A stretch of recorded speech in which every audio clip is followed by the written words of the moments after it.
There is a particular kind of cold that settles over Sacramento in early November. Not the sharp, biting cold of the mountains, but the low, damp cold of the Central Valley. The kind that seeps into you slowly, that makes you want to stay inside, stay close to people you know, stay somewhere lit and warm and safe. On the night of November 1, 1980, Craig Miller and Bates Sowers had done exactly that. They had spent their Saturday evening at a fraternity-sponsored dance at a restaurant near the Arden Fair Shopping Center, surrounded by friends, surrounded by music, surrounded by every reason to believe the night was ordinary. Craig was 22 years old. He was studying at California State University, Sacramento. Bate was 21, a transfer from Shasta College, and she was the kind of person who left a mark on every room she walked into. She had been the runner-up in the 1978 Maid of Shasta County contest.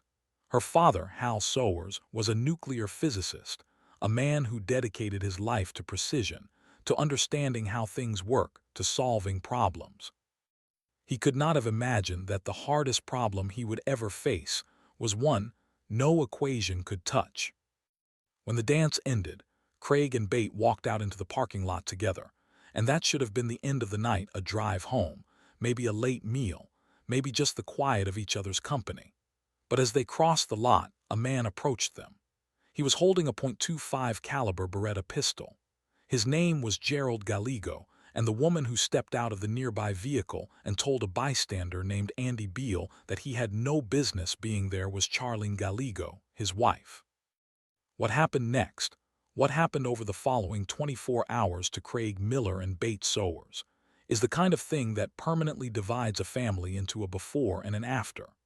It is the kind of thing that makes fathers like Hal Sowers spend the rest of their lives navigating the wreckage of a grief that was not supposed to exist. It is the kind of thing that should not happen to young people who are doing nothing more dangerous than leaving a dance on a Saturday night. But here is what you need to understand before we get to that night. Gerald and Charlene Gallego had already done this before. Craig and Bate were not their first victims. They were not their second, or their third, or their fourth. By the time Gerald leveled that gun in the Arden Fair parking lot, they had already left a trail of 10 human beings across California, Nevada, and Oregon.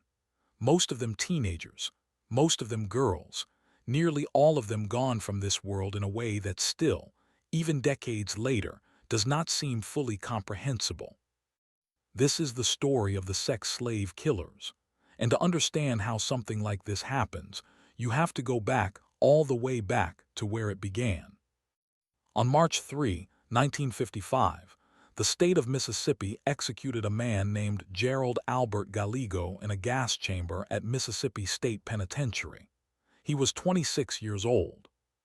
He had been convicted of murdering Ocean Springs police officer Ernest Boges in May 1954, and while awaiting execution on death row, he and another inmate had bludgeoned corrections officer J.C. Landrum to death and escaped, triggering a massive manhunt before he was recaptured in a San Francisco apartment 3 days later. His execution that March morning made him the first person in Mississippi's history to be put to death in the state's new gas chamber. He left behind a son. That son was Gerald Armand Gallego, born on July 17, 1946, in Sacramento, California. 9 years before his father died at the hands of the state, 9 years before the cycle of violence that had swallowed one life would begin to shape another. The boy who became one of America's most prolific serial killers of the 1970s did not grow up knowing his father. Gerald Albert Gallego was imprisoned at San Quentin State Prison for auto theft at the time Gerald Armand was born. His mother was a sex worker who, by most accounts, moved through the world as if the child in her care was more inconvenience than responsibility. Gerald spent the early years of his life in the Sacramento suburb of Del Paso Heights, then Yolo County, then Nevada County, a sequence of relocations that suggest a family too unstable to stay anywhere for long. His mother's boyfriends and clients moved through their home, and several of those men subjected the boy to sexual abuse. He grew up hungry, often unwashed, frequently ignored, sometimes struck. He reportedly begged for basic physical affection, for something as simple as a hug, and was routinely denied it. What do you do with a child like that? What becomes of him? Gerald's biography is not a justification for what he later became, but it is an explanation, a map of sorts, of how someone gets from there to here. By the age of 10, he had committed his first known felony, robbing a neighbor's home. At 12, he sexually abused a 6-year-old girl and was sentenced to a youth facility, from which he was released in 1961. By 16, he and his half-brother David Raymond Hunt were convicted of armed robbery and served a year in a youth facility. At 18, he was arrested for auto theft, chose to represent himself in court, pleaded guilty, and served a year at the Jewel Vocational Institution. It was during that period of imprisonment that Gerald learned something that fractured him further. He discovered the circumstances of another half-brother's fate. Details of what that discovery entailed remain somewhat murky in the record, but the psychological impact was documented. He reportedly suffered a mental breakdown and declared, in words that a court-appointed psychologist would later note with great concern, "The only thing I care about is killing God." One day after his release, he and Hunt robbed and assaulted an acquaintance, earning him 6 more months in the Sacramento County Jail. The pattern continued in an almost perfectly mechanical fashion. As if Gerald were caught in a loop, he could neither see clearly enough to escape nor care enough to try. In 1968 or 1969, he was involved in a serious car accident that damaged his frontal lobe and left him in a coma for a week.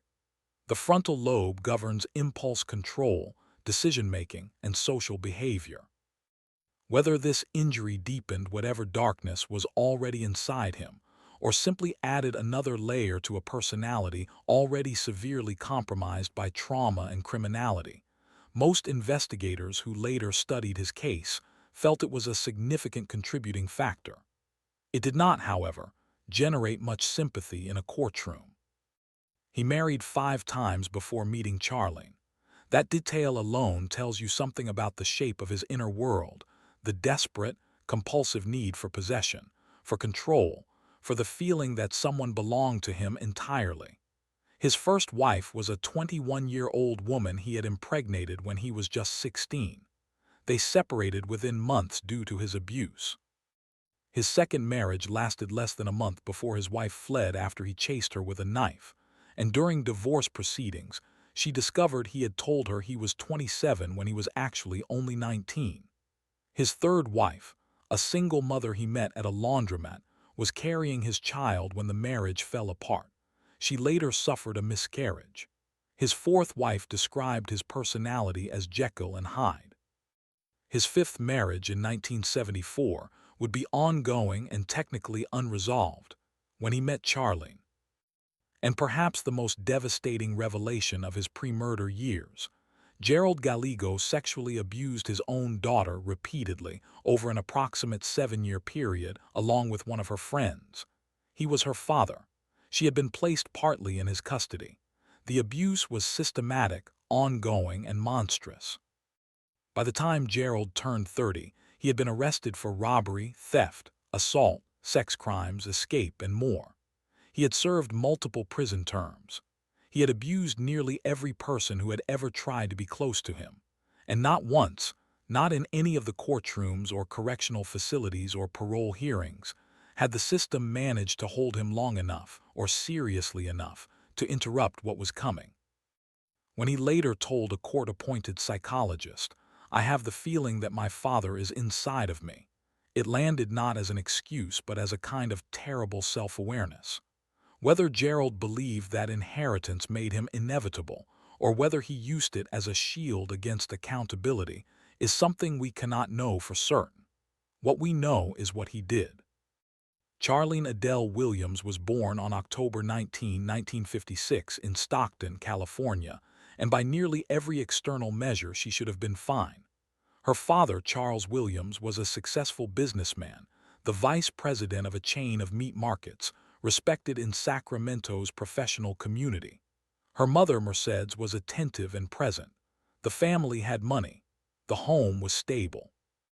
There were no reports of abuse, no documented trauma, no criminal fathers or neglectful mothers. Charlene was, by all accounts, a child born into the kind of household that is supposed to insulate you from the worst of the world. She was smart, extraordinarily so. Her IQ was later measured at approximately 160, placing her in the category of profoundly gifted. She attended Rio Americano High School in Sacramento, where she was a member of the California Scholarship Federation, maintained a solid B average, and played the violin in the school orchestra with enough talent that she was invited to practice at the San Francisco Conservatory of Music. She graduated in 1974. She had, in short, every advantage. But something began to shift around the time Charlene turned 13. She started using amphetamines, marijuana, and alcohol. She became sexually active early and developed what those who worked alongside her later described as compulsive and reckless behavior. She opened a furniture store in Folsom after graduation with financial help from her mother and grandmother, then enrolled at California State University with a major in psychology, and dropped out after a single semester. At her various workplaces, she developed a reputation for being overly flirtatious with male coworkers, and she was frequently disliked as a result. The word others used about her, nymphomaniac, was cruel and reductive, but it gestures towards something real. Charlene Williams was, in her adult years, a deeply troubled person whose behavior consistently undermined her own well-being and whose emotional regulation was, by clinical standards, severely impaired. Her relationship history tells the same story. On her 18th birthday, she married a United States Army soldier. The marriage was annulled after a single day when he was deployed to West Germany, thousands of miles away. 2 years later, she married a former soldier. According to her second husband, she was desperate for a sexual threesome between the two of them and a prostitute. During this marriage, she suffered severe lung damage from workplace chemical fumes and attempted suicide. Her husband eventually filed for divorce. Her parents, in what appears to have been a well-meaning but ultimately enabling pattern, comforted her by telling her, "He's just another one of those guys who just uses you." Her third marriage was to another former soldier, whom she described as a mother's boy and quickly grew bored of. After that marriage ended, she began an extramarital affair with a married man, a relationship she tried to deepen by proposing they involve his wife. When that relationship ended, she attempted suicide again. There is something deeply sorrowful about Charlene's early life, not because it excuses anything she did, but because you can see the arc of it so clearly in hindsight. A brilliant, sensitive person who began numbing herself at 13, who lurched from one relationship to the next seeking something she could not name, who attempted to end her own life twice before the age of 21. The tragedy is not that she was a monster from the beginning. The tragedy is how far she fell, and how thoroughly she allowed herself to fall. Then, in the autumn of 1977, she met Gerald Gallego, and the falling stopped feeling like falling at all. On September 29, 1977, Gerald and Charlene met in a poker room at the Black Stallion Club in Orangeville, California. He was 31 years old and had already been married 5 times. She was 20 and had already survived 2 suicide attempts and 3 failed marriages. He invited her back to his duplex that evening, and she went. The following day, she received a dozen long-stemmed roses and a card that read, "To a very sweet girl, Jerry." Within a week, she had moved in with him. What followed was a relationship built on domination and submission, on need and manipulation, on a dynamic that observers and prosecutors would later describe as explicitly sadomasochistic. Gerald was physically and sexually abusive. Charlene later testified that she found him irresistible, that his machismo, his hardness, his total lack of softness was something she had been drawn to in a way she could not fully explain. Whether that is the truth or a retroactive narrative constructed to minimize her culpability is something that has been debated by investigators and legal scholars ever since. What is not debated is that she stayed and that she participated.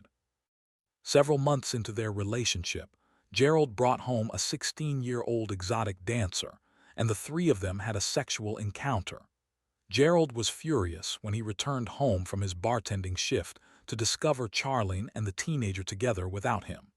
He threw the teenager out of an open window in a rage and beat Charlene. He then told Charlene he had lost his libido and was no longer interested in her sexually. Charlene, by her own later testimony, became desperate to recapture his interest and keep him invested in the relationship. It was in this context, with Gerald holding her desire against her like a weapon, that he told her what he wanted. He told her that to stay interested, to maintain his excitement, he required what he described as sex slaves. Young women, girls, lured, captured, used, and discarded. This revelation, by her own account, did not alarm Charlene. It is worth sitting with that for a moment. The man she was living with told her he wanted to abduct young women for the purpose of prolonged SA, and her response was to go out and purchase a .25 caliber automatic pistol in December 1977. She did not call the police. She did not leave. She did not, apparently, experience anything she would later describe as moral revulsion. She bought the gun. Gerald, meanwhile, sought to formalize their arrangement. He began divorce proceedings against his fifth wife to marry Charlene. In the summer of 1978, Charlene became pregnant with his child. He was dissatisfied with the news. She had an abortion not long after. In September 1978, Gerald's daughter and her friend reported the years of sexual abuse to a detective at Gerald's mother Lorraine's home. When Gerald and Charlene arrived at the house and learned what had happened, Gerald initially told his mother he wanted to surrender. But when his stepfather arrived, retrieved a rifle, and made clear that Gerald was not welcome, the two fled. 3 days later, on September 30, 1978, Gerald and Charlene married at the Washoe County Courthouse in Reno, Nevada, with Charlene's parents in attendance. On October 9, an arrest warrant was issued by the Butte County Sheriff's Office charging Gerald with SA, incest, sodomy, and oral copulation of his daughter. He assumed the alias Stephen Robert Fail, named after one of Charlene's cousins, to evade prosecution. But they had already killed. The first murders had already happened. There is a detail that tends to get lost in the timeline of this case, and it matters. Gerald and Charlene killed their first victims before the warrant was issued, before they married in Reno, before any of this became official. The killing began in the summer of their relationship, before anyone in law enforcement had any reason to look twice at the pair of them. On September 11, 1978, more than 2 weeks before Gerald's daughter reported the abuse and before the couple fled to Reno, Gerald and Charlene drove to the country club plaza in Sacramento and staked out the parking lot. They were looking for a girl, or girls, young, preferably small, preferably alone or in a small group. What they were looking for, prosecutors would later argue with extensive supporting testimony, was a potential sex slave. They found Kippi Jacqueline Vaught, who was 16 years old, and Rhonda Lee Scheffler, who was 17, both students at Vista Nuova High School. The two girls had just left a shoe store. Charlene approached them and told them she was inviting them to a party. It was exactly the kind of approach that works, friendly, casual, non-threatening, coming from another young woman. The girls followed her to the van. Gerald was waiting. He brandished his pistol and forced them into the back. Charlene drove. She drove them 65 miles east of Sacramento, into the Sierra foothills near Baxter, a remote, isolated stretch of land where no one would be passing by, where no one would hear anything, where the distance from the city felt absolute. Gerald bound the girls' arms and ankles with tape and sawed them in the back of the van. He then told Charlene to drive back to Sacramento alone, clean out the van, switch vehicles, and come back at around midnight. She did exactly that. She returned to Sacramento, cleaned up, and visited a friend in the intervening hours, as if the evening were perfectly ordinary. She came back to Baxter at around 10:40 p.m. and signaled Gerald by honking the horn and flashing the headlights. Gerald, who had been alone with Kippi and Rhonda for hours, told Charlene he was glad she had come back because he was cold.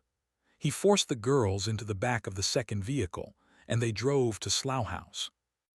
There, Gerald ordered both girls out of the car. He told Charlene to stay in the vehicle and turn up the radio. He forced Kippi and Rhonda across a field to a ditch, and there in the darkness, he struck Rhonda with a tire iron. Then Kippi. Then he drew his pistol and shot each of them once in the head. Kippi was not dead. The first shot had only grazed her skull. As Gerald turned to walk back to the car, she tried to flee, driven by some final, ferocious impulse to survive. He went back. He fired 3 more shots into her head. Then he fired several more times at both bodies, having observed what he later described as them still wiggling. He then ransacked their purses, returned to the van with Charlene, and the two of them drove back to Sacramento. They discarded the gun, the tire iron, and the girls' purses in a river. Gerald pounded the barrel of the firearm beforehand in an attempt to destroy its identifying markings. A farmer found the bodies of Kippi Vaught and Rhonda Scheffler 2 days later, on September 13, 1978, lying 15 yards apart in a field near Slough House. They were young girls. They had been going to a party. Police investigated but found no immediate leads. In an almost nightmarishly ironic footnote, investigators at the time initially speculated that Kippi's murder might have been connected to her father's scheduled testimony against a heroin dealer, a theory that evaporated under scrutiny. In a separate strange footnote, investigators had believed Kippi may have interrupted the East Area Rapist, another Sacramento area predator operating at the time, from breaking into a neighbor's home months earlier in December 1977. Whether or not that was true, the investigation into her murder found no connection to Gerald Gallego, not yet. The couple had gotten away with it completely, and they knew it. In the months after the first murders, Gerald and Charlene's life took on a veneer of normalcy that must have been surreal to inhabit.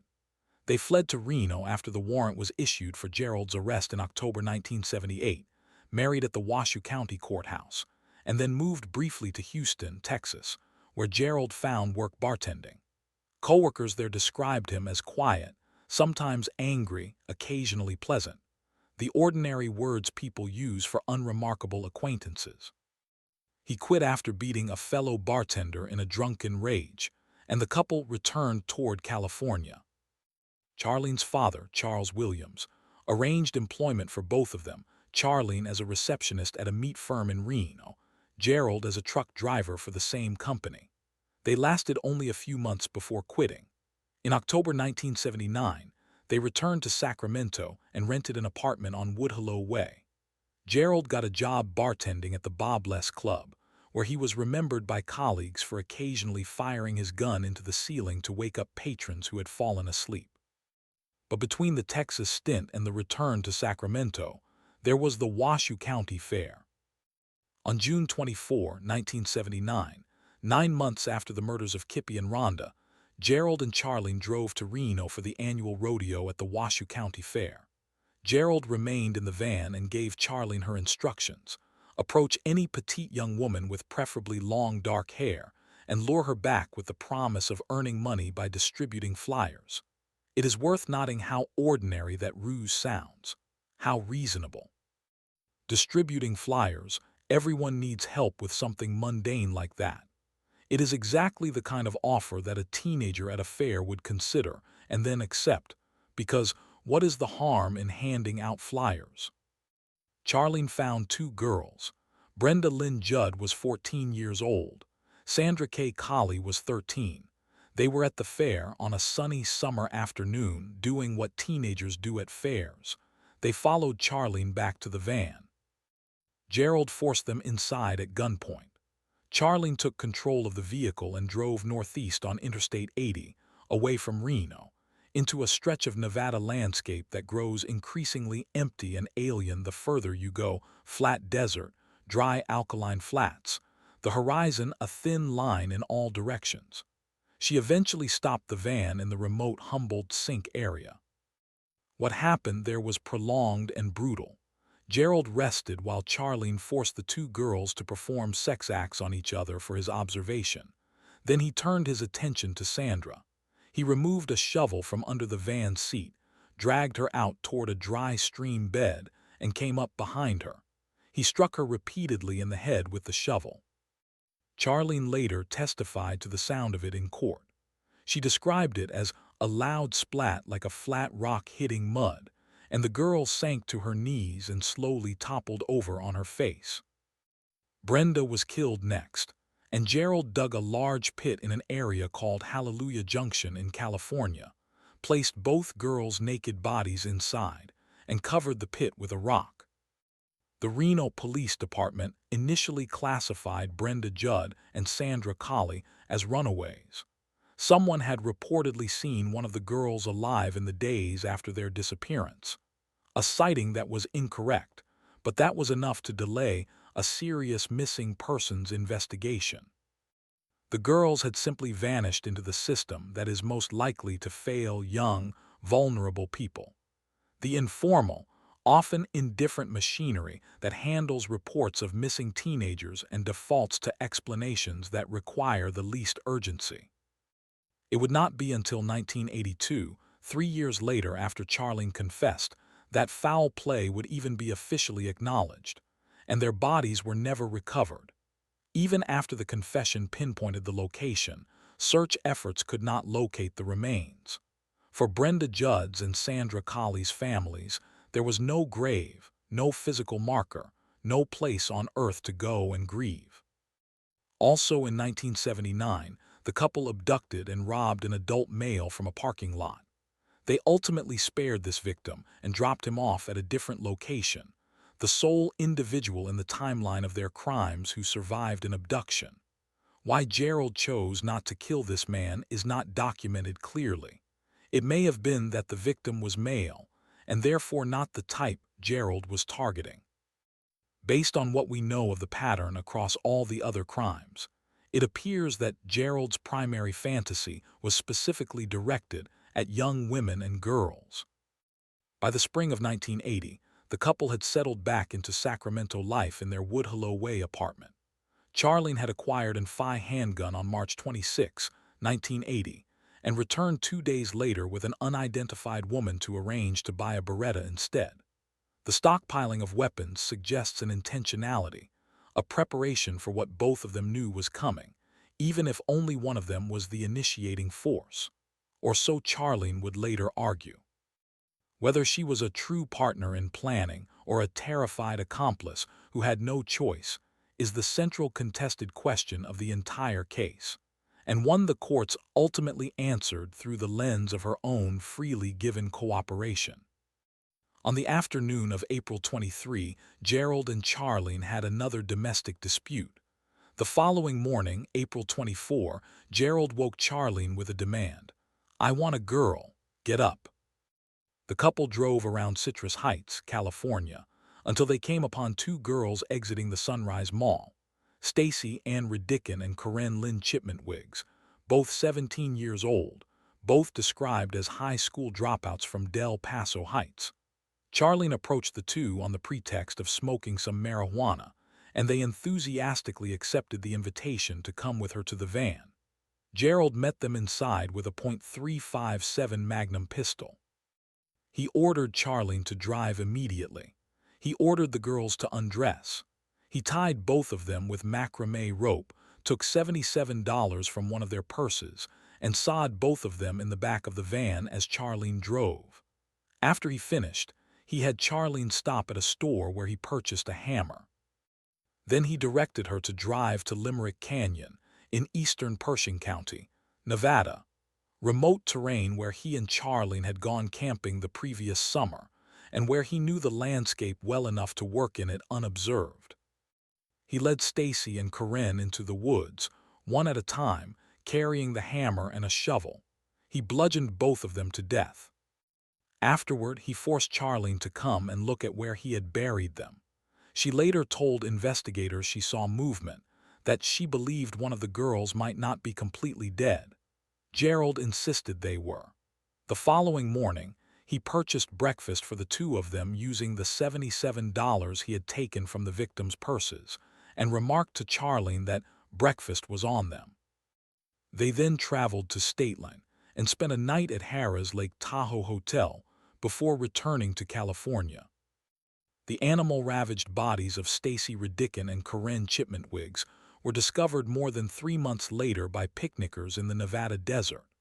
They were fully clothed. Gerald had redressed them before burial and badly decomposed. An autopsy confirmed they had been sawed and died from massive blunt force trauma to the head, consistent with repeated blows from a hammer. Shortly after the Sunrise Mall murders in early June 1980, Charlene told Gerald she was pregnant. He was, according to accounts from the period, ecstatic. He decided to take her on what he called their second honeymoon, traveling into southern Oregon. They drove north along the coast on U.S. Route 101, the Pacific somewhere to their left, the couple in their van on what was supposed to be, in some twisted sense of the word, a romantic trip. On June 6, 1980, they were passing through the area near Gold Beach, Oregon, when they offered a ride to a hitchhiker standing alongside the road. Her name was Linda Teresa Aguilar. She was 21 years old, the mother of a 1-year-old child and 4 months pregnant herself. She accepted the ride. She was traveling with the couple in the van when Gerald brandished a revolver. He told Charlene to get out and walk around for a while. While Charlene waited outside, Gerald tied Linda's wrists and ankles with a nylon cord and sawed her. He then obtained a spare hubcap from the back of the vehicle and used it as a makeshift shovel to dig a shallow grave on Myers Creek Beach, just off the highway. He placed Linda's body inside and attempted to cover it, kicking sand over her, laying a large driftwood log across the grave. Linda Aguilar's relatives reported her missing on June 20. 2 days later, on June 22, German tourists on Myers Creek Beach found her body. The examination that followed revealed something that has stayed with this case ever since. Sand was found in Linda's mouth, throat, and nose. The medical examiner determined that she may have been buried while still alive. She was 21 years old and pregnant when she was placed in that hole in the sand. The couple returned to Sacramento. On June 1, 1980, just days before the Oregon trip, they had remarried under the alias Stephen and Charlene Fail, formalizing their relationship under false identities, operating as ghosts in the registry of civil life. In July, the California Delta offered a quiet afternoon of fishing. On the afternoon of July 15, Gerald and Charlene drove to a teenage dance hall in Roseville looking for victims, but left when they noticed too many boys and men present. The following day, July 16, after spending several hours fishing, they stopped at the Sail Inn bar in West Sacramento. They had been there before. They knew the staff. The cocktail waitress serving them that day was Virginia Maxine Mochel, 34 years old, a woman who had served them drinks on multiple prior occasions and who would have had no reason whatsoever to see them as anything other than customers. Gerald had initially spoken with Charlene about robbing the bar and getting Mochel too. Whatever precise sequence of thoughts led him from robbery to murder may never be fully known, but the outcome is documented. As Virginia walked through the bar's parking lot, the couple abducted her. They bound her with fishing line. In the back of the van, Gerald sawed her as she pleaded with them to let her go, telling them she had children at home who needed her. Gerald told Charlene to turn up the radio and not turn around. Then he strangled Virginia Mochel to death. They discarded her body near a pond outside Clarksburg, California. 2 weeks after the murder, the couple sold their van to a couple in Orangeville for $2,300, presenting themselves as the Fails. When the buyers later examined the van, they discovered dark stains on a sheet and a foam rubber mattress in the back. They held onto those items. It was a detail that would matter enormously later. Virginia Mochel's skeletal remains, still bound with nylon fishing line, were found 3 months later by 2 fishermen near Clarksburg. The loops of cord around her neck were admitted as proof of cause of death by strangulation. During the ensuing investigation into Mochel's disappearance, a detective contacted Gerald, who was operating under the alias Stephen Fail, as one of several bar patrons who had been present that afternoon. Gerald told the detective he had been drunk and remembered very little, only that he had gone fishing. Charlene vouched for him, claiming he was a truck driver frequently out of town. The detectives had no reason at that moment to press further. Gerald and Charlene had been interviewed in connection with a murder investigation, given a plausible alibi, and walked away. It would have been impossible to know, in that moment, that the person sitting across from that detective was responsible for 8 deaths across 3 states and had just been handed his most recent free pass. By November 1980, Gerald and Charlene had been killing for more than 2 years. They had been questioned and released. They had sold the van with evidence inside it and never looked back. Gerald was still bartending, Charlene was pregnant, and life in the Woodhullo Way apartment continued its odd simulation of normalcy. On the evening of November 1, 1980, they drove through the parking lot of the Arden Fair Shopping Center in Sacramento in Charlene's silver Oldsmobile. They were looking. That much is clear from the evidence presented at trial and from Charlene's own eventual confession. They circled the lot, observed, and waited. Craig Raymond Miller was 22. He was a student at California State University, Sacramento. His fiancée, Mary Elizabeth Sowers Bate, was 21, a transfer student from Shasta College who was studying at the same university. She had been the runner-up in the 1978 Maid of Shasta County contest. Her father, Hal Sowers, was a nuclear physicist. They were leaving a fraternity-sponsored dance at a nearby restaurant, walking to their car in a parking lot full of people, in a lit and populated place, on a Saturday night. Gerald approached them with a .25 caliber Beretta. A witness, a friend named Andy Beal, saw what was happening and attempted to intervene. Charlene stepped forward, slapped him across the face, and told him he had no business being there. As Craig and Bate were forced into the Gallegos' vehicle, Andy Beal watched, and he memorized something: the car's license plate number. That decision, to memorize those numbers rather than simply watch in shock, was the thread that would unravel everything. Gerald ordered Charlene to drive to a remote area near Folsom State Prison. When they arrived, he ordered Craig Miller out of the car. As Craig turned toward the front of the vehicle, Gerald shot him in the back of the head. Then he shot him twice more as he lay on the ground. Craig Miller's body would later be found near Bass Lake, California. Gerald got back in the car and told Charlene to drive to their apartment on Woodhullo Way. At the apartment, Gerald took Bate Sowers, her hands bound with her own hair ribbon, into the bedroom, and sawed her for hours while Charlene sat in the living room and waited. What was going through Charlene's mind during those hours is something she has never spoken about with clarity. What we know is that she stayed. Then Gerald emerged. He told Charlene to drive again. They went to a rural area near Roseville, California. Gerald walked Bate into the woods and shot her 3 times at point-blank range. She died there in the dark, among the trees, 3 bullets and a night away from the dance she had been at only hours earlier. The following morning, November 2, police came to Charlene's parents' home in Sacramento. The vehicle that Andy Beal had memorized the plates of was registered to Charlene. Charlene told officers she knew nothing about any missing couple. Police did not arrest her. That same day, Craig Miller's body was discovered at Bass Lake. A witness to the abduction identified Gerald in a photo lineup. By the time police moved to make arrests, Gerald and Charlene were already gone. They drove to Reno and abandoned Charlene's silver Oldsmobile in the parking lot of the Circus Casino.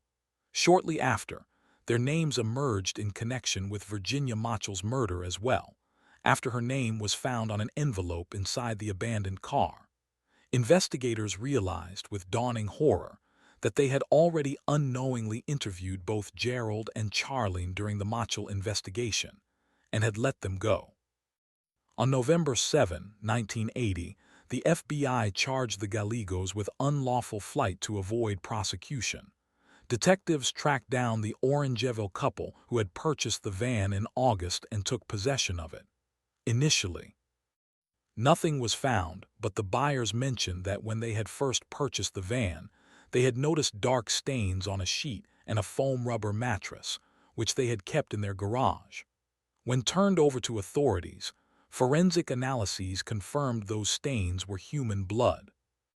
Police searched Gerald's residence and found a box of .25 caliber Winchester Western shells, with 9 shells missing. During this period, Charlene called attorney Dan Sullivan from somewhere on the run and proclaimed innocence. She told him that while she wanted to surrender, Gerald would not allow it. She claimed Gerald was less concerned about the murder charges than about the outstanding warrant from Butte County charging him with SA, incest, and sodomy of his own daughter. The net drew tighter through the specific and unglamorous work of wire transfer surveillance. Charlene's whereabouts were traced to Salt Lake City, where money addressed to her had been collected at a Western Union office. Gerald used the time in Salt Lake City to obtain false IDs for 2 local residents by fawning their homes and impersonating a Utah Republican Party official checking voter registration information. A detail that speaks to his capacity for calculated deception, even in the middle of a manhunt. The couple drove to Omaha, Nebraska, and checked into a hotel. The FBI began surveillance of Charlene's parents, Charles and Mercedes Williams, in Sacramento, suspecting correctly that they would continue to provide financial support to their daughter.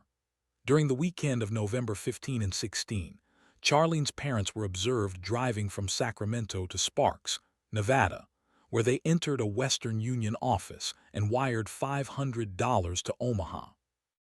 With the knowledge that the Gallegos were expecting a wire transfer at Omaha's Western Union office, authorities contacted the FBI's Omaha field office. The wait was brief. On November 17, 1980, FBI agents detained Charlene as she walked into the Omaha Western Union office. Gerald was waiting outside in his car and was arrested there. He refused to cooperate with arresting agents, verbally insulted them, and later complained to a court that the agents had viciously pulled me off the streets and tightened his handcuffs until he lost blood circulation. He was not a man who accepted accountability quietly. He had never been.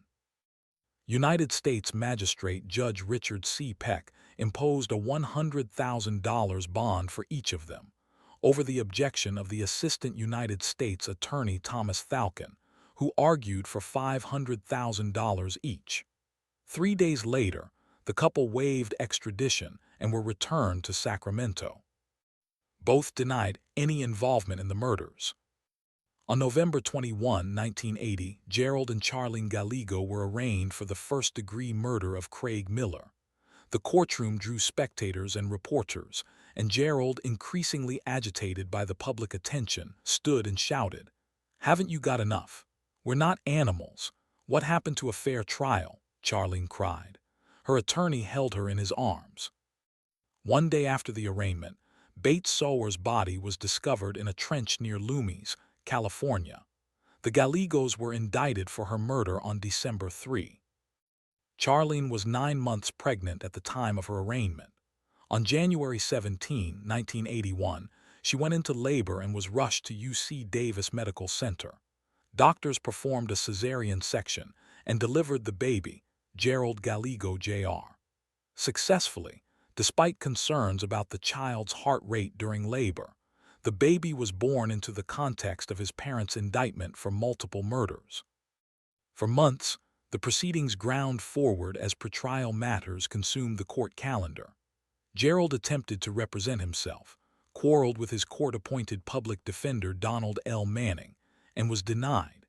He also allegedly participated in a plot with 4 other men at the Sacramento County Jail to overpower a rooftop correctional officer as part of an escape attempt.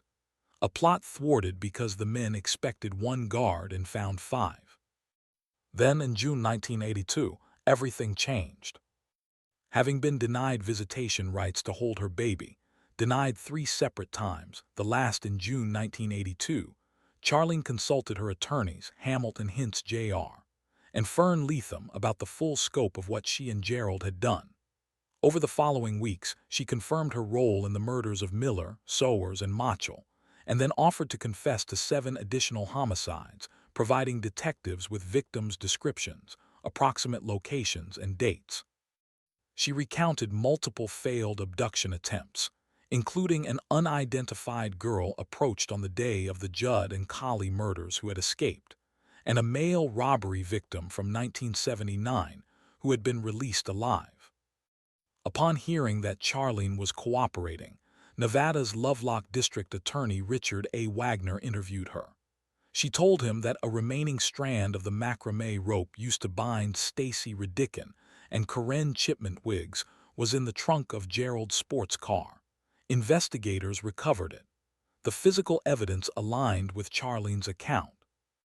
The plea bargain that followed was controversial from the moment it was announced and remains so today. Prosecutors in multiple jurisdictions agreed to allow Charlene to testify against Gerald in exchange for a sentence of 16 years and 8 months in prison. Not death, not life. A finite sentence that would, under the right conditions, allow her to walk free. The prosecutor's position, that without Charlene's testimony, the evidentiary case against Gerald in several of the murders was insufficient for conviction, was legally sound, even if morally difficult to absorb for the families of the victims. On November 10, 1982, Charlene pleaded guilty to the second-degree murders of Craig Miller and Mary Sowers and was sentenced to 16 years and 8 months. On February 25, 1983, she pleaded guilty to the second-degree murders of Stacy Redican and Chipman-Twiggs in Nevada and received the same sentence. Neither Gerald nor Charlene were indicted in the murders of Kippi Vaught, Rhonda Scheffler, Linda Aguilar, Brenda Judd, Sandra Colley, or Virginia Mochel, though those cases were officially closed based on Charlene's confession. Around this time, Charlene learned that her marriage to Gerald had never been legally valid, a technical nullity buried in the chaos of his unresolved prior marriages, and she dropped the Gallego name, returning to Williams. Gerald's California murder trial began on December 12, 1982, at the Contra Costa County Superior Court building in Martinez, before Judge Norman Spellberg. He had insisted on representing himself, firing his public defender in a closed hearing. His first act as his own attorney was to attempt to prevent Charlene from testifying against him, arguing that the original judge who had approved her plea bargain lacked authority and that her 16-year sentence was too light for a capital case. A 3-member judicial panel unanimously denied his request. The prosecution's evidence was formidable. The ballistics case alone was devastating. Shell casings recovered from the attic of the Bobless Club, where Gerald had regularly fired his gun into the ceiling, were matched by criminologist Alfred Biasotti to the bullets pulled from Craig Miller's skull. California Department of Justice analyst Torrey Johnson confirmed the match through distinctive markings on the casings. A cellmate of Gerald's provided statements that aligned precisely with what Charlene had told investigators independently.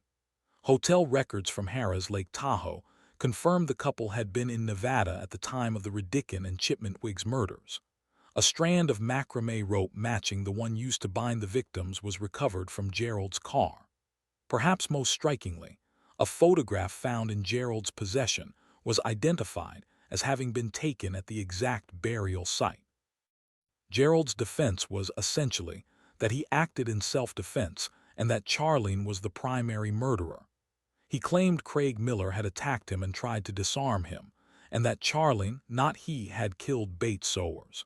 He called a psychiatrist who argued Gerald's excessive drinking could have caused amnesia, explaining why he could not provide specific details. The jury did not find this persuasive. Gerald was convicted of the murders of Craig Miller and Mary Sowers and sentenced to death in California's gas chamber. UPI reported the sentencing in May 1983 with a headline that noted the bitter symmetry. The son had been sentenced to die the same way his murderer father had died in Mississippi 28 years earlier. He was tried next in Nevada for the murders of Stacy Redican and Chipman-Twiggs. In June 1984, a jury convicted him on both counts and recommended the death penalty on June 12. Gerald stood as the sentence was formally imposed by Judge Young on June 25 and shouted, "You sentence me to death with no damn evidence at all." He had been convicted on overwhelming evidence. What follows a case like this is never resolution, not really. Resolution implies something clean, a conclusion that allows the people involved to move forward. What actually follows is a long, grinding process of appeals, of legal maneuvers, of families waiting for something that keeps getting delayed. Gerald filed his first major appeal in 1985, alleging that extensive pretrial publicity had compromised his right to a fair trial and that Charlene should not have been permitted to testify against him. The Nevada Supreme Court dismissed the appeal unanimously on December 20, 1985. He was scheduled to be executed on February 6, 1987, by lethal injection, but the execution was stayed by the U.S. District Court of Nevada after he filed a federal habeas corpus petition. In 1993, he filed a 17-page appeal seeking to overturn his convictions in Nevada. District Court Judge Howard D. McKibben held hearings on the matter through 1995 and ultimately rejected the appeal. Then, in September 1997, the Ninth U.S. Circuit Court of Appeals overturned Gerald's Nevada death sentence on the grounds that jurors had been incorrectly informed that he could be eligible for parole if not sentenced to death, a procedural error that had nothing to do with his guilt, which was not in question. Nevada Attorney General Frankie Sue Del Papa attempted to have the Supreme Court reinstate the sentence. The motion was denied. A new penalty hearing went forward, and in 1999, the death sentence was reimposed. Gerald Gallego died on July 18, 2002, at the Nevada Prison Medical Center, one day after his 56th birthday. The cause of death was rectal, lung, and liver cancer. He died not by execution but by the interior failure of his own body in a prison ward, with none of the ceremony or consequence that the families of his victims had been waiting for. There was no final statement made public. There was no moment of public reckoning. He simply stopped. Charlene Williams was released in July 1997, having served her full sentence under California and Nevada law. She had spent 16 years and 8 months in custody, the agreed-upon term that had been negotiated in exchange for her cooperation. She was 40 years old when she walked out. The families of 10 victims watched her go free. CBS Sacramento reported in January 2013 that Charlene had been discovered living quietly in the Sacramento area, approximately 30 miles from where the original murders had taken place. She had not changed her name. She had not moved to another state. She was simply there, going about the ordinary movements of daily life. A revelation that generated immediate and understandable fury from the families of her victims, and from the broader Sacramento community that had been terrorized during the years of the crimes. When contacted by CBS Sacramento, Charlene read a brief prepared statement and then declined to elaborate.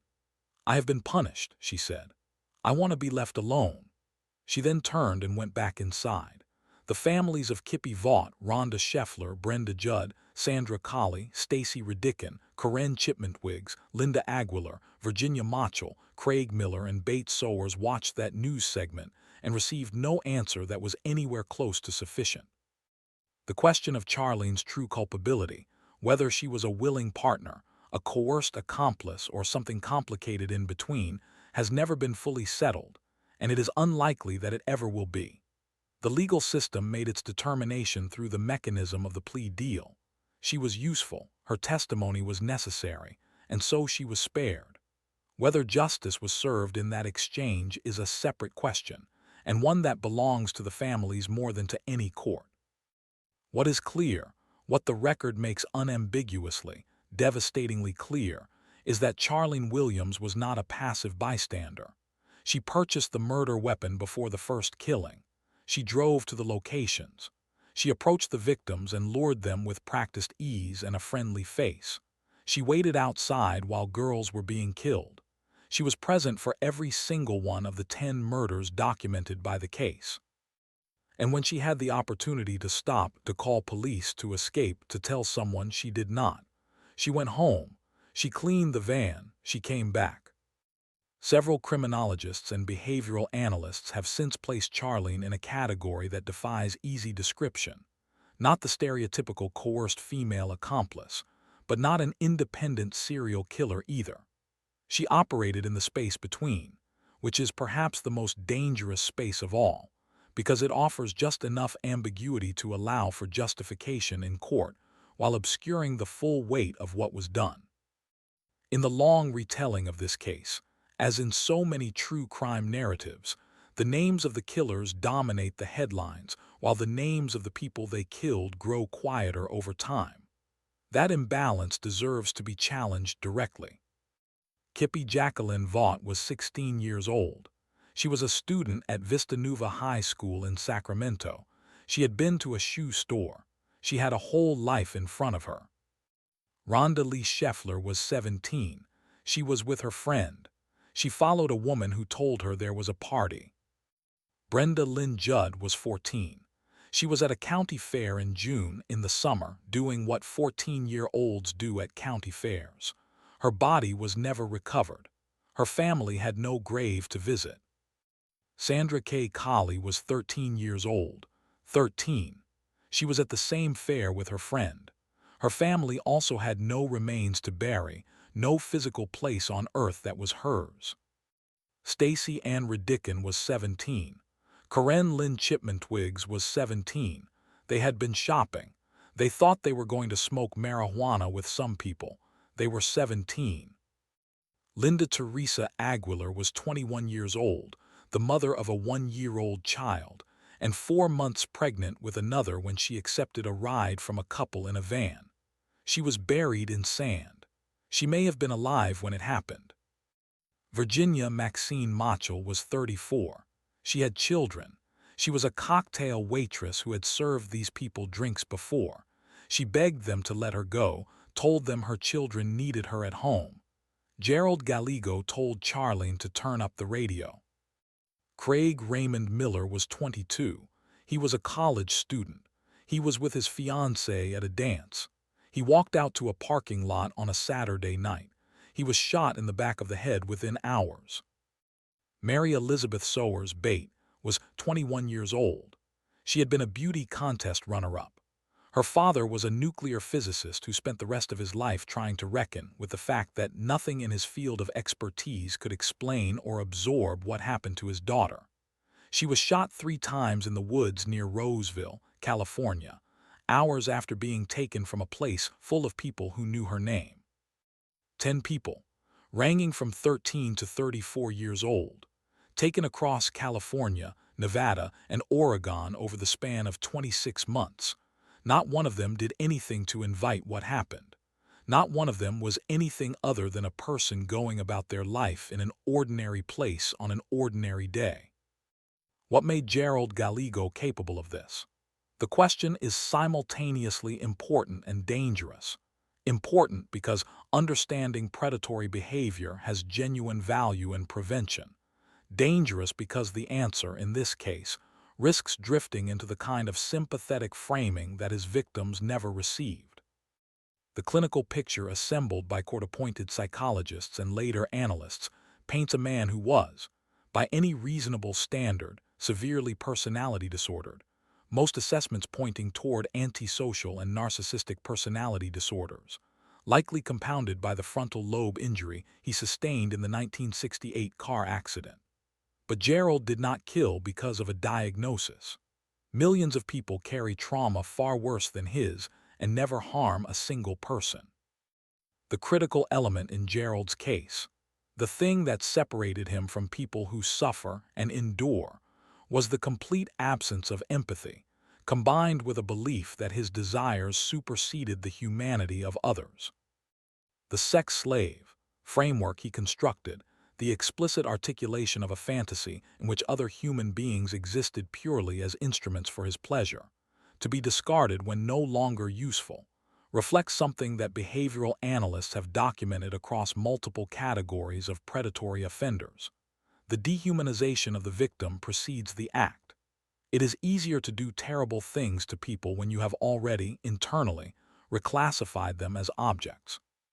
Gerald had apparently completed that reclassification so thoroughly that he was able to shoot a teenager multiple times in the head, and then comment the following morning over breakfast that the meal was on them.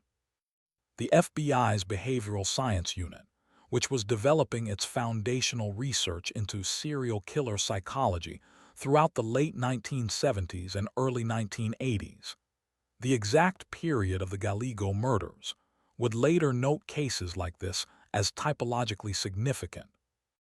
Gerald Gallego was what researchers classify as an organized offender. He planned the abductions carefully, assigned specific roles to his partner, selected locations he had scouted in advance, attempted to destroy physical evidence, and maintained functional employment and social relationships throughout the killing period. He was not erratic. He was methodical, and methodology in a killer is perhaps the most chilling quality of all. Charlene's psychology presents a separate and equally complex set of questions. Criminologists examining the case over the years have noted that female co-offenders in serial murder partnerships rarely initiate the violence themselves. Rather, they occupy roles that range from passive witness to active facilitator, and Charlene's documented behavior falls squarely in the active facilitator category. She lured victims. She drove. She purchased weapons. She helped plan disposal of evidence.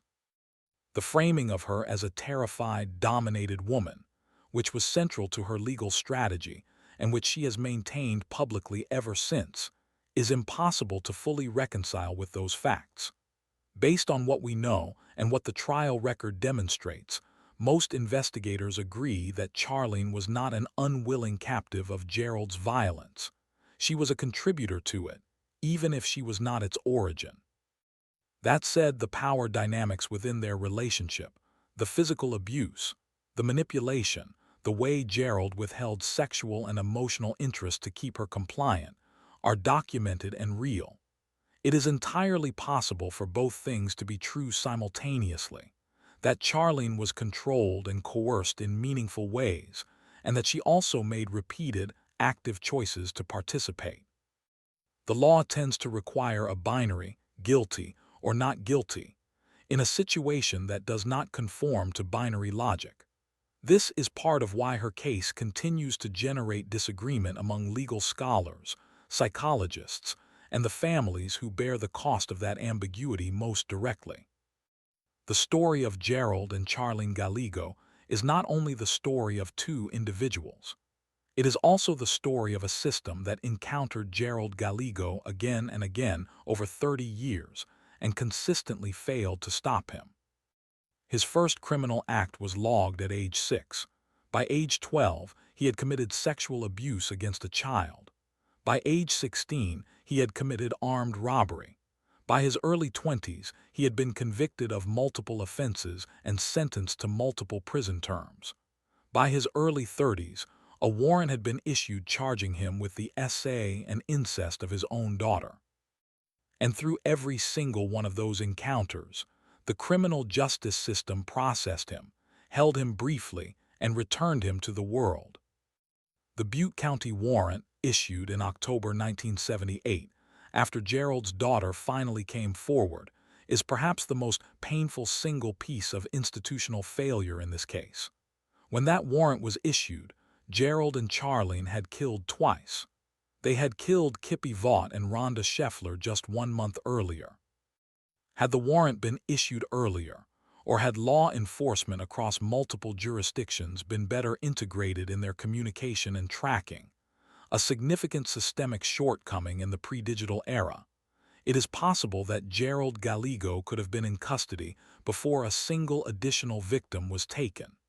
Instead, 8 more people were killed after the warrant was outstanding. The reclassification of Brenda Judd and Sandra Colley as runaways rather than missing persons is another institutional failure that deserves to be named clearly. Two teenage girls disappeared from a county fair, and the default assumption was that they had chosen to leave. That assumption, shaped by age, by socioeconomic status, by the implicit hierarchy that governs which missing persons receive urgent attention and which receive delayed action, cost those families years of uncertainty and ultimately the possibility of physical remains to bury. The interview of Gerald and Charlene in connection with Virginia Mochel's disappearance and murder, during which both were questioned and released, reflects not investigative failure so much as the structural limitation of interviewing a suspect who is skilled at deception, operating under a false identity, and accompanied by a partner who provides corroboration. It is a reminder that even competent, diligent police work operates within limits, and that those limits have real human costs. It was only the accident of a single witness's memory, Andy Beale, who memorized the license plate of the silver Oldsmobile as Craig Miller and Bates Sowers were forced into it, that ultimately brought the case to a close. Not a surveillance camera, not a centralized database, not an alert that matched Gerald's distinctive criminal fingerprint across jurisdictions. A person, paying attention, who wrote down a number and gave it to police.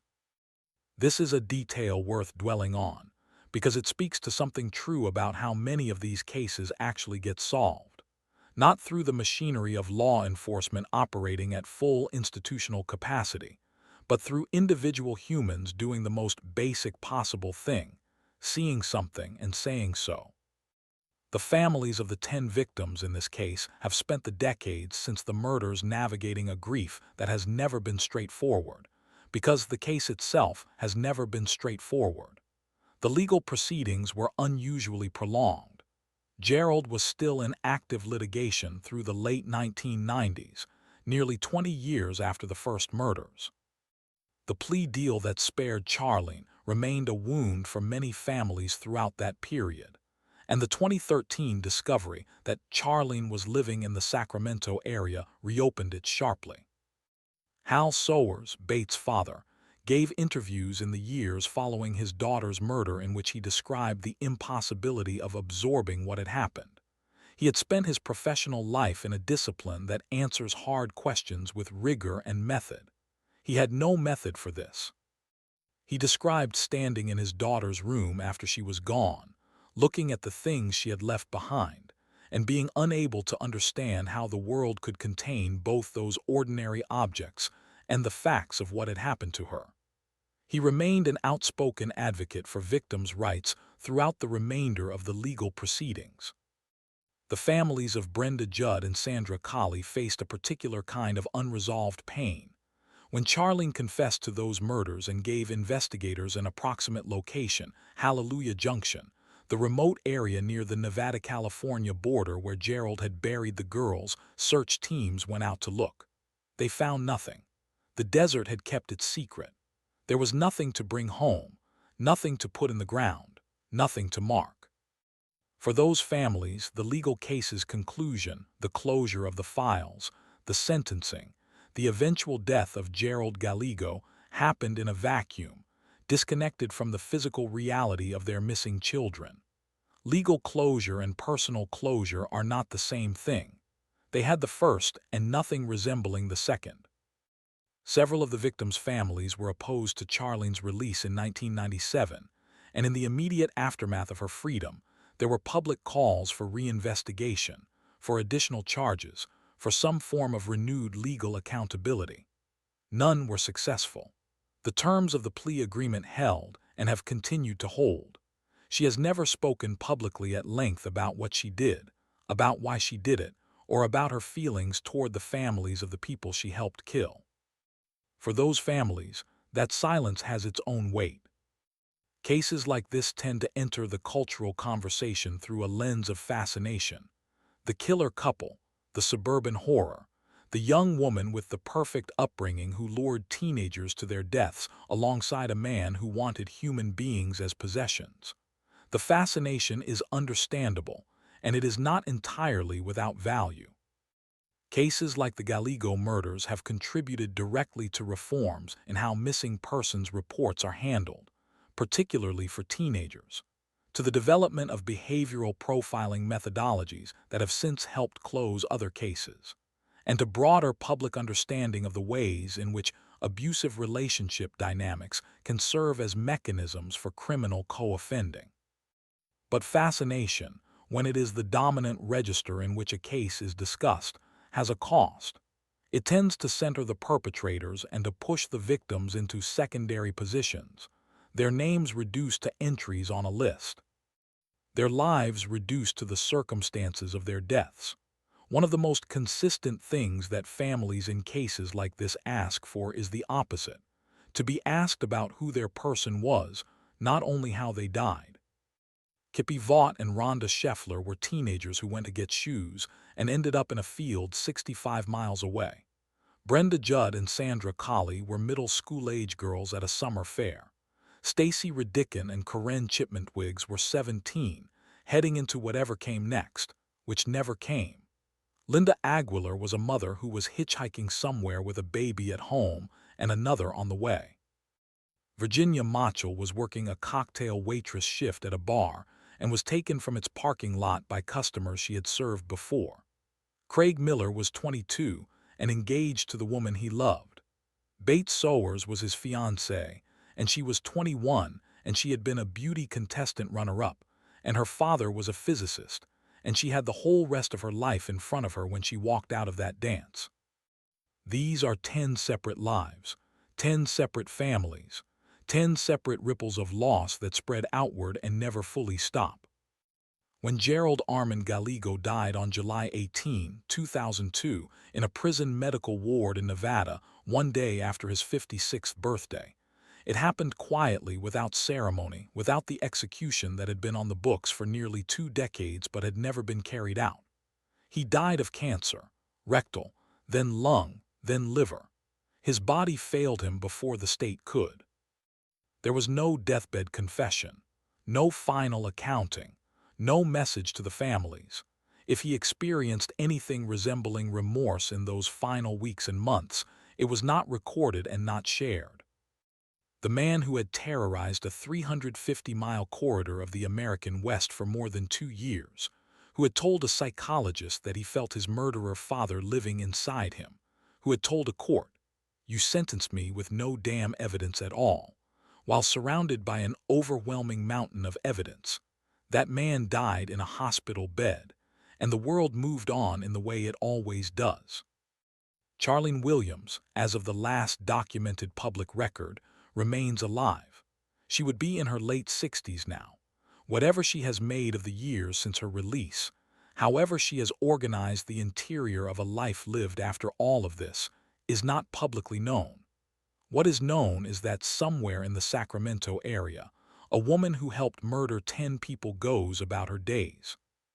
And somewhere in that same region, there are families for whom none of this is past tense, for whom the question of whether they received justice is one they are still, quietly, living inside of. If this story stayed with you, if the names of Kippi, Rhonda, Brenda, Sandra, Stacy, Karen, Linda, Virginia, Craig, and Bates stayed with you, then the most meaningful thing you can do is carry them forward. Say their names.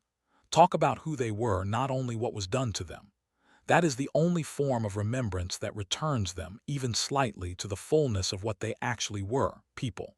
Not victims first, people first. Thank you for watching.